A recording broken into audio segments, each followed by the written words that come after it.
right, thanks for staying. You're on to Daybreak, reaching you live from the nation's capital in Abuja. Now, moving on to the newspaper headlines. We have our guest reviewer in the studio, Nasrul Lawal, editor-in-chief, The Headline Nigeria. He joins us to give perspectives to the stories on the front pages of our newspapers. Hello, and welcome to Dailies on Daybreak. Thank you. Good morning. Yeah.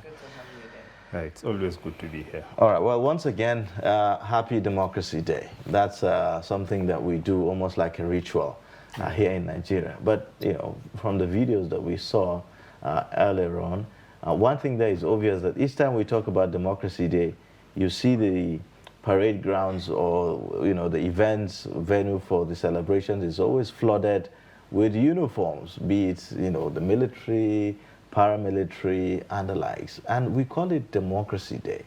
Isn't that an irony? Well, I think it's also part of the celebration because they are also an integral part of the Nigerian society.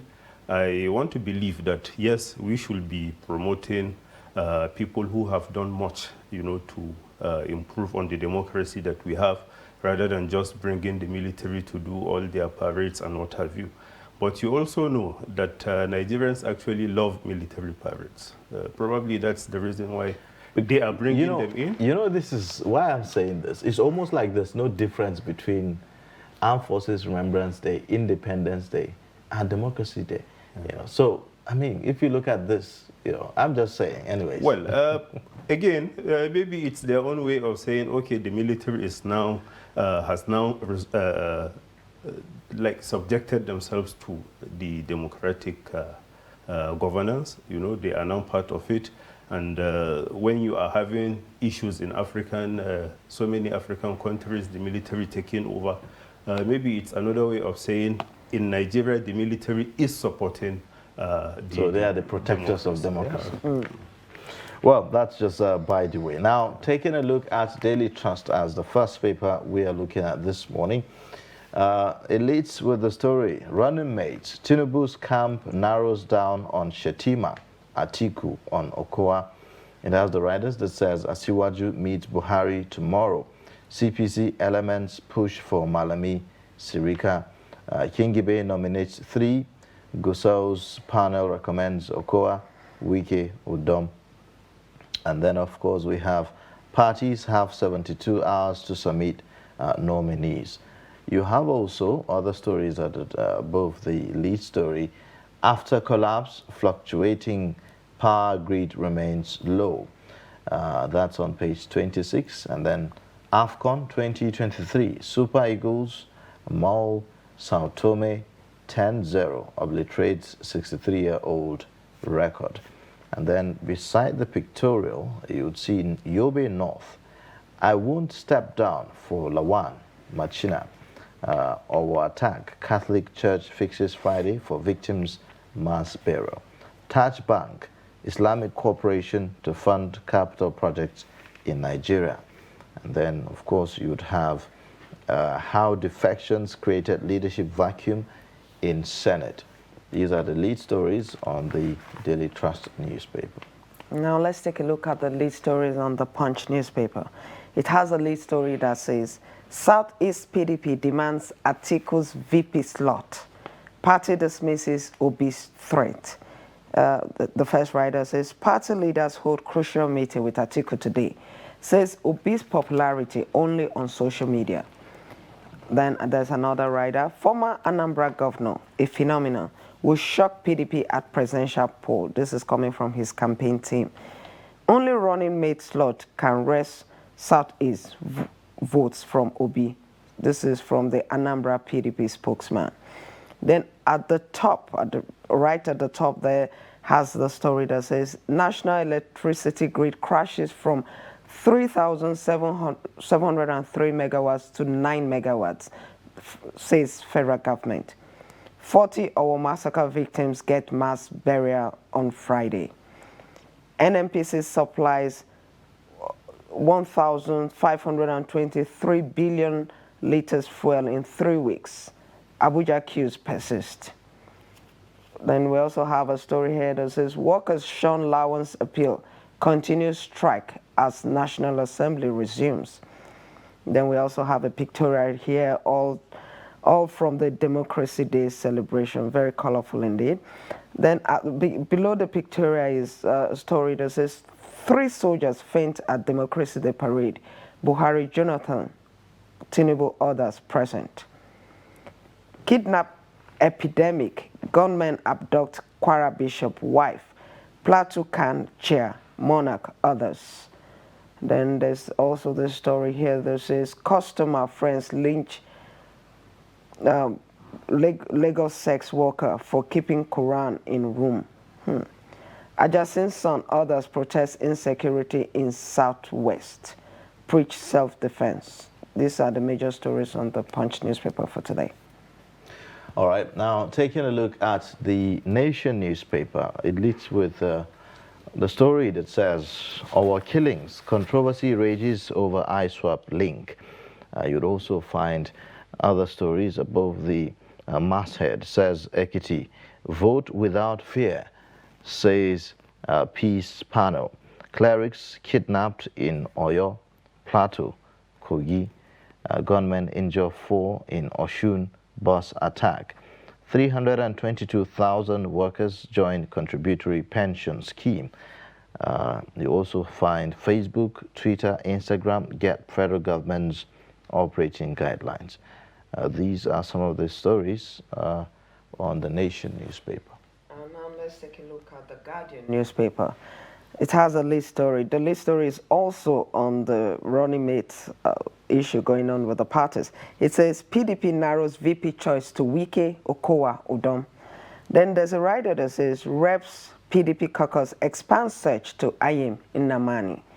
Another writer says stakeholders suggest 1999 model for Obi Kwankwaso alliance.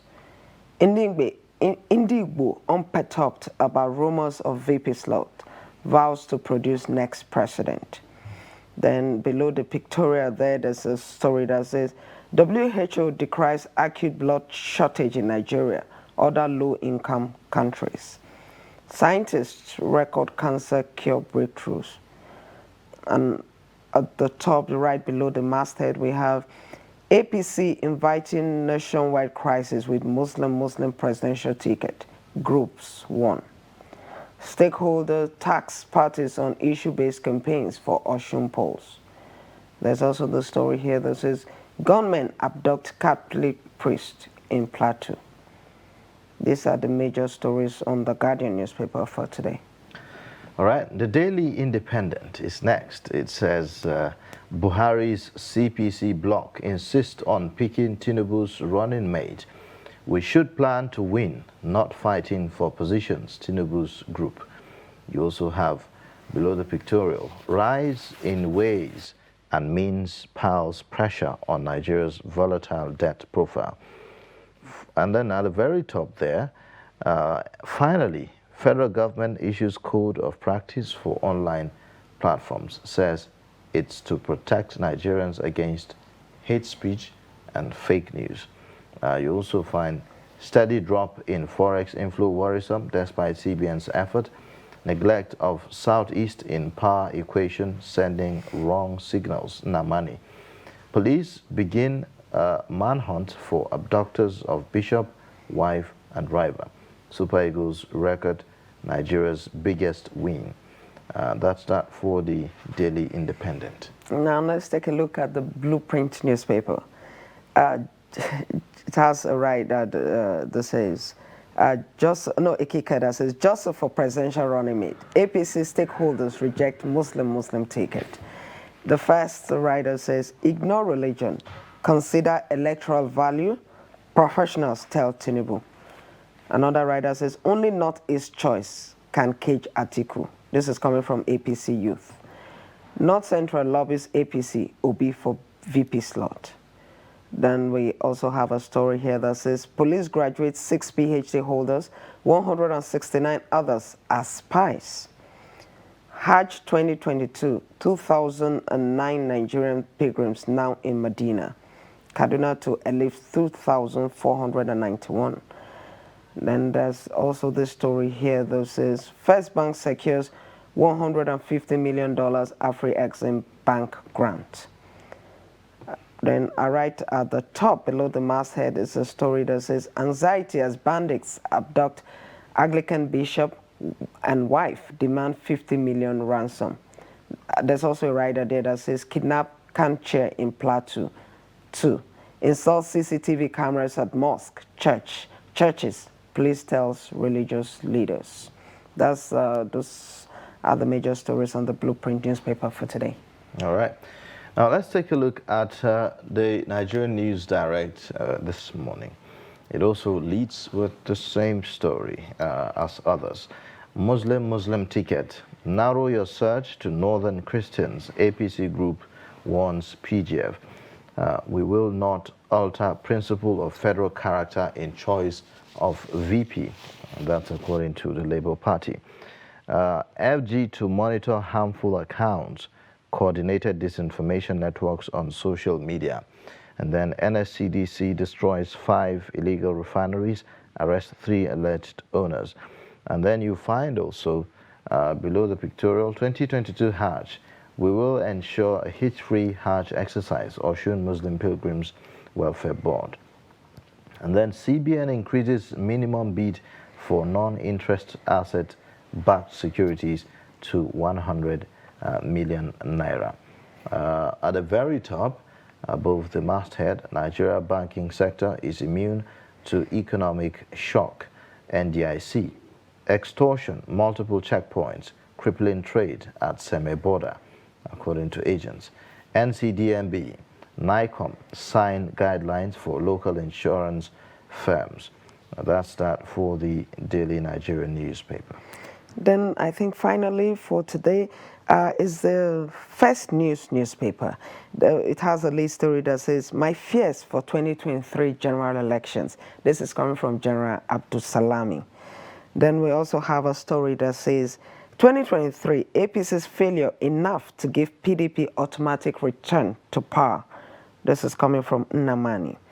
And we also have a story that says, why I want to be Nigeria's next president in 2023, Kola Abiola. My state's votes will go to Tinubu, not Peter Obi, Ebonyi governor. Presidential ticket, after suffering defeat, Mohalu cries foul, dumps ADC. We also have a story that says, election, Ekiti government plans to kidnap, arrest, frame up SDP leaders. Rampaging terrorist abduct Anglican bishop, wife, driver in Oyo. And then we also have another story at the top here that says, running mates Tinubu Atiku narrow down on Shetima Okoa. Tinubu baby weight compared to Atiku. This is coming from Dino Melai. These are the major stories on the First News newspaper. Well, quite a number of papers. Let's just take a look at leadership before we now get perspectives. It also leads with the story. Presidential running mate. Candidates, parties face hard choices, 72 hours to the deadline. FG issues code of practice for online platforms. Gunmen kidnap priest, Anglican bishop, wife in Plateau and Oyo. You also have FG fails to meet June 1 takeoff for sugar tax regulation. Yobe, Lawan in limbo over Senate return ticket. First Bank gets $150 million Afrexim Bank loan. AFCON qualifiers, Super Eagles trash Sao Tome 10-0. Primaries, Ohanese. Youths give Southeast APC PDP delegates quit notice. So these are some of the stories on the front pages of our newspapers this morning. Now let's get perspectives to some of these stories. Again, welcome to the studio, Nasrul Lawal. We thank you for joining us. Thank you once again. All right. Well, the lead stories are almost the same all over the papers this morning. It's about running mate. One will think that, well, since the primaries are over, permutations should have been over as well. But here we go again with the discussions about who will be or who will not, and all of that. Are you worried about some of the discussions that we are having right now? Well, certainly. I think going forward, what we should try to do is to make all these politicians to actually nominate their running mates even before the primaries. This will give us the opportunity to weigh them on a scale to see, where they are heading to. But this is more of an ambush. You have settled for a candidate, without even knowing who he will be taking as his running mate. And then unfortunately for Nigeria, we have not been able to manage our differences. We have not been able to handle them in a way, that they wouldn't matter in a way that they will be holding us back. If we have been able to put so many things in place, like the basic needs of, the citizens and what have you, honestly, I don't think we will be talking about where the president will be coming from, where his running mate will also be coming from, and things like that. But again, Nigeria is a multi-cultural, multi-religious society.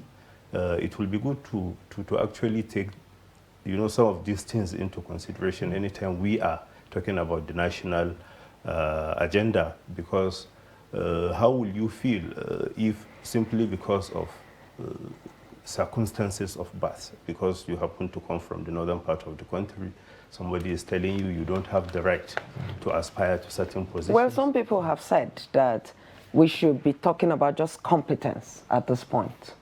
Well, if you are talking about competence, is it limited to just one religion? No, they are saying that we should put aside all of these considerations, religion, ethnicity, and just look at competence. Actually, that's my argument. If we have been able to put in competent people right from the beginning, we wouldn't be talking about all these things, because what we want as citizens is to be able to do all the things that we want to do without much hazards. But, why has it become it looks so difficult to separate or to detach, some of these primordial sentiments from the politics in Nigeria? Why is it such a difficult thing to do? And unfortunately, again, if you look at our elites, not that they don't have all these differences, they do, but not the same way we are talking about them at the lower ranks of the society, because they have been able to know that the main interest is to access power, and then you decide what to do with it. But in our own case, you see somebody simply because he's coming from your own part of the country, you are happy with him, when in actual sense, you don't have light, you don't have power, you can't have good health care at the hospitals, you don't have sound education, but simply because you want to say that the president is coming from my own part of the country, you throw away all your... If these politicians at their level have come to a consensus that, look, we can put our differences aside just to get power, why is it that the citizen at their own level cannot come together to say, okay, let's put our differences aside and demand good governance, so that we'll not say, okay, I don't have power, but let the man be from my state, or I don't have water, irrespective, the president should be from my state. Why can't at that level also people come together and say, let's demand good governance irrespective? You see what the former head of state actually said about, the build-up to the 2023 elections. The process has been monetized, in a way that people can't even use their own senses. But like you said, if the citizens, the ordinary Nigerians can come together to see the challenges that they face. Because if you go to the market, it's the same price for, no matter where you are coming from. If we are able to do that, to confront all these things, honestly, we wouldn't be talking about just some few people, decide or dictating what happens to us. So if the people are able to come together to know that the challenges that they face are actually the same, honestly, they will be able to change. Earlier on you talked about how, the elites at their level have been able to unite themselves, and then the people, aren't united. Some will disagree. Why? Because some have blamed the elites as responsible for causing some of these divisions for their own personal interest. the ethnic and, religious lines. Each time they are politicking, they are campaigning and all of that. Yes, behind the scenes, you get to see them, together. Yeah. But when they come into the public glare, and when, for instance, something is to their disadvantage, one of the easiest ways, or one of the easiest things that they have always leveraged on, is to now, begin to bring some of these primordial sentiments and cash in on them. So if you see it from that perspective, don't you think that the elites are more of the problem here? Yeah, they are. But what I'm trying to say is that the fact that they are coming together to move certain things does not mean they are also not passing the wrong messages to their followers. Because, it's the divide and rule thing. When you tell the people that, okay, anytime I'm like taken out of the equation, it's because of my religion.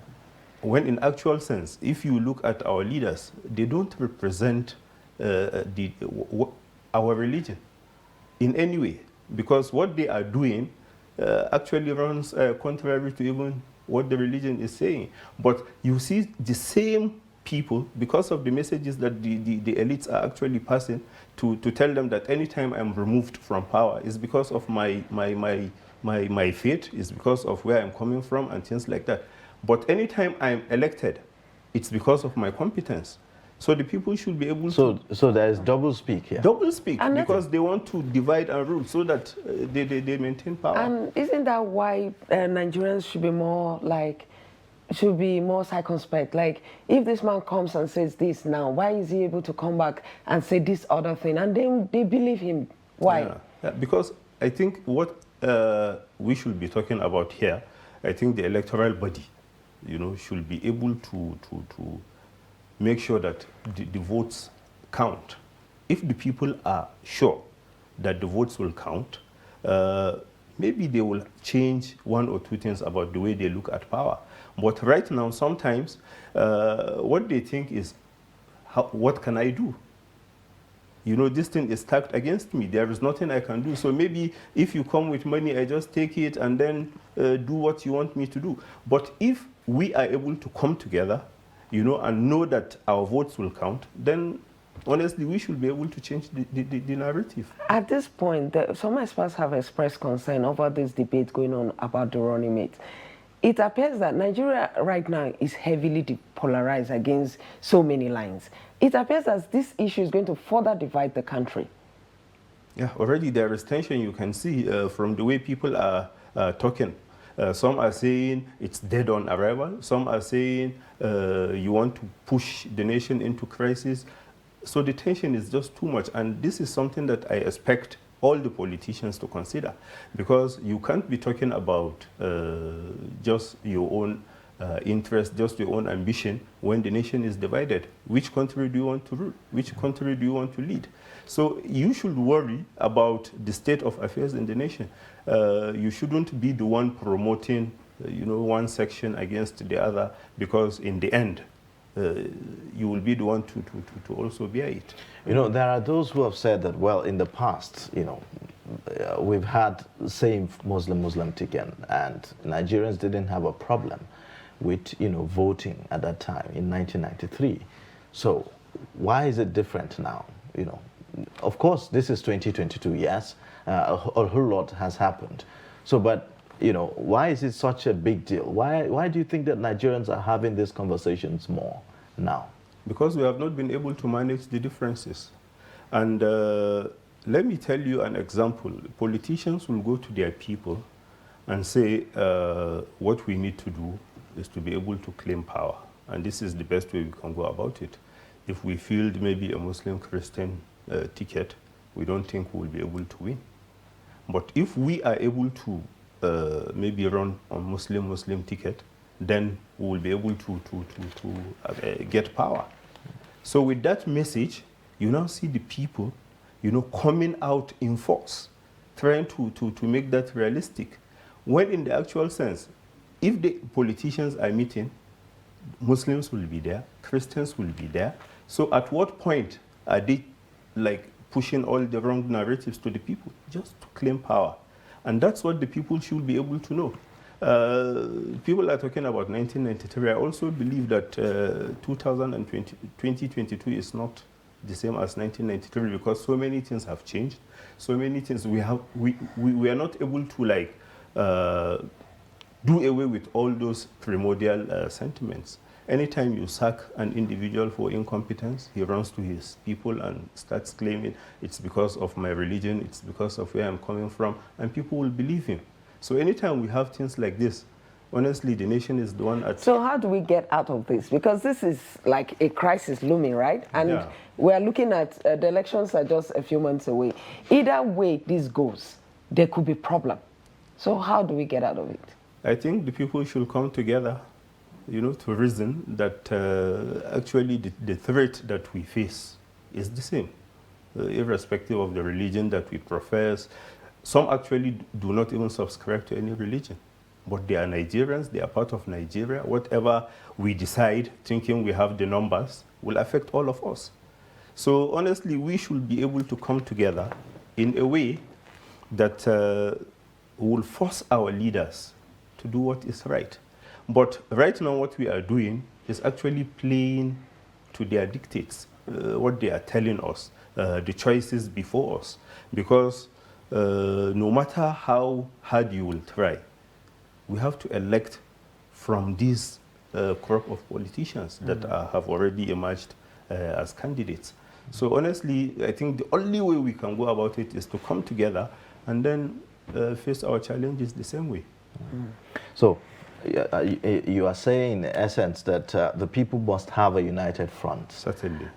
In achieving this united front, how can political elites, politicians, leaders demonstrate, you know, that unity? How we need to be specific. How can the people actually pressure, you know, the political elites to understand the diversity of Nigeria and, you know, actually, you know, lead the country in the same manner? You see so many people talking about, even from the selection or is it election process, that's where the candidates emerged. We left so many things to some few individuals, you know, in the name of delegates to decide how many delegates in all, you know, deciding on behalf of over 200 million people. And the delegates, you know, have they been able to look at all the problems in the society in making their choices? If they were able to do that, then probably we wouldn't be talking about this, because the choices will have been so many that we will have at least one that we can all follow because of the message that he is passing, because we can only do things based on what you know. But right now we don't even know. And we are talking about just two major political parties. You know, we are talking about a third force, a fourth force, and what have you. That takes me to, there's this, the business day, we didn't talk about it, but then it has a headline that says, factors driving upsurge in youth voter registration. That's something we have noticed also. Yeah. So why do you think that is happening? Why is it coming late? Probably they have seen that this time around. Could it be as a result of the outcome of the party primaries? Maybe there's some kind of reawakening. Yes, because like so many people, actually some are saying it's because of the message of one of the presidential candidates, you know, and he's banking on the number of the youths, you know, across the country. And some are saying, no, he's only popular on social media. Even if that is the case, he is now able to translate some of these things you see on social media into action. Into action. So many people are coming because maybe they believe this time around we will be able to change so many things. And if you look at the numbers, the number of youths that we have, honestly, if we can come together, or if the youths can come together, let me just remove myself. Because I was wondering why you removed yourself. Well, I'm no longer a youth. I remember not too long ago, a 60-year-old person emerged as the youth leader in PDP, but then continue. Yeah, so if we are able to do that, you know, honestly, the youth should be, and they should know that we are the ones to bear all the consequences of what all these elites are doing, because we have like so many years ahead of us. Some of them you can see, they are not even thinking about maybe the next 5-10 years.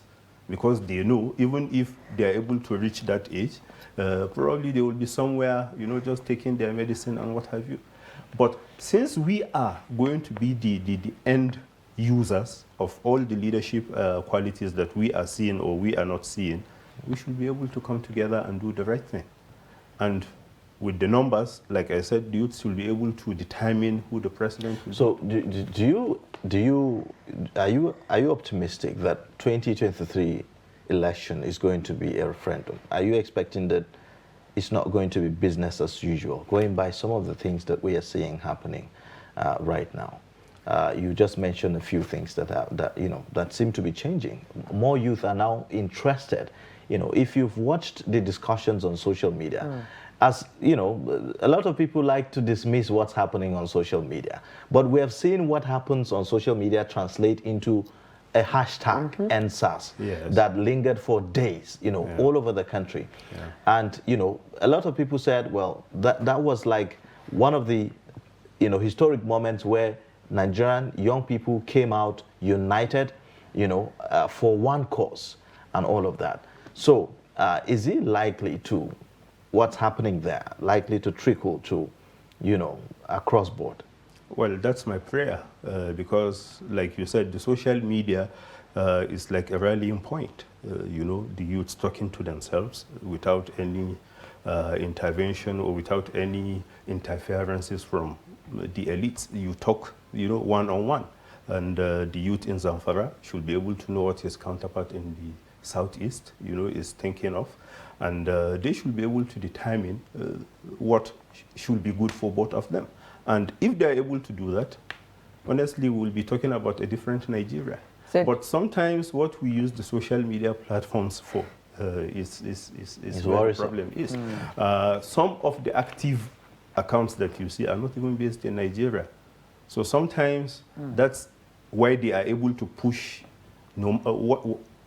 whatever message they want to pass, whether it's good or bad, because they know they are not going to be here to suffer the consequences. Yes, the youths are out there right now talking about it, and they're actually getting registered and all of that. But then some people have also expressed concerns that, are they sure this youth will maintain this momentum till the elections? Is it possible the elite will still come and sway them with money and whatever?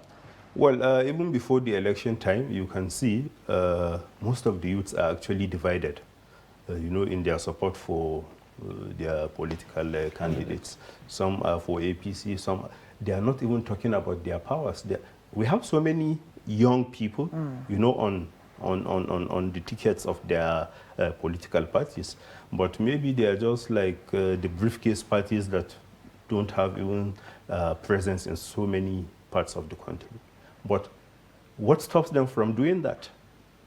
As a youth, you should be able to champion the cause of your counterpart, no matter where he comes from. Because, like I said, you are hopeful that you will be here for, a number of decades. And whatever decision these elites are taking now, we will be the ones to suffer for. All right. Let's take a look at this other story. There's a, well, should I call it a controversy now in Yobe North, where the Senate President came from. Someone won the election in that senatorial district, and now, the person is saying he's not going to step down, apparently as a result of, the inability of the Senate President to win, the presidential primaries of the APC, and, maybe, issues with the whole running mates thing is also not going to go in his favor and also all that. So he's probably considering his options of going back to take the same seat that he has had, by the way, for more than, since 2007, and he has been in the National Assembly for 24 years. And so this person is saying that he's not stepping down. Do you see a crisis there? Yeah, I do, but this is also Nigeria. The person is already talking that he's not going to step down. He's not going to, surrender the ticket to Ahmad Lawan, but maybe he's talking too much.